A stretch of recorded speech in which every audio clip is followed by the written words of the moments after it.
জলসাকে কেন্দ্র করে উত্তাল সল্টলেক।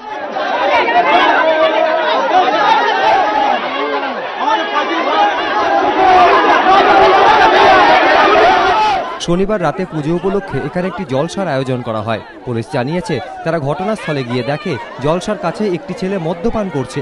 মত্ত যুবককে ধরতে গেলে সে জলসার মঞ্চের কাছে চলে যায়। পুলিশের দাবি, যুবককে ধরতে গেলে বাধা দেন স্থানীয় বাসিন্দারা। তারপর শুরু হয় পুলিশ জনতা ধস্তাধস্তি।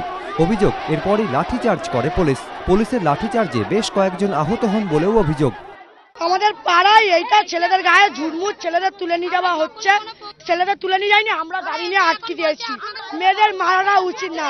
ফাংশন দেখছিলাম ওইদিকে ঘুরে, হঠাৎ দেখি ওই দিক দিয়ে কিছু পুলিশ এসে রুল চার্জ করতে চালু করে দিল। তা আমি ভালো মতন গিয়ে বলতে গেছি, হঠাৎ আমি বলতে গেছি এইসব কি হচ্ছে। হঠাৎ এসে দেখি আমাকে এখানে মারলো একটা, আর একটা হাতে মেরে গেছে। প্রতিবাদে দীর্ঘক্ষণ পুলিশকে ঘেরাও করে রাখেন স্থানীয় বাসিন্দারা। উত্তেজিত জনতা পুলিশের গাড়িতে ভাঙচুরও চালায় বলে অভিযোগ। পুলিশের পাল্টা দাবি, অনুমতি ছাড়াই চলছিল জলসা। পরিস্থিতি নিয়ন্ত্রণে বিধাননগর দক্ষিণ থানা থেকে ঘটনাস্থলে পৌঁছয় বিশাল পুলিশ বাহিনী। সমীরণ পাল, এবিপি আনন্দ, কলকাতা।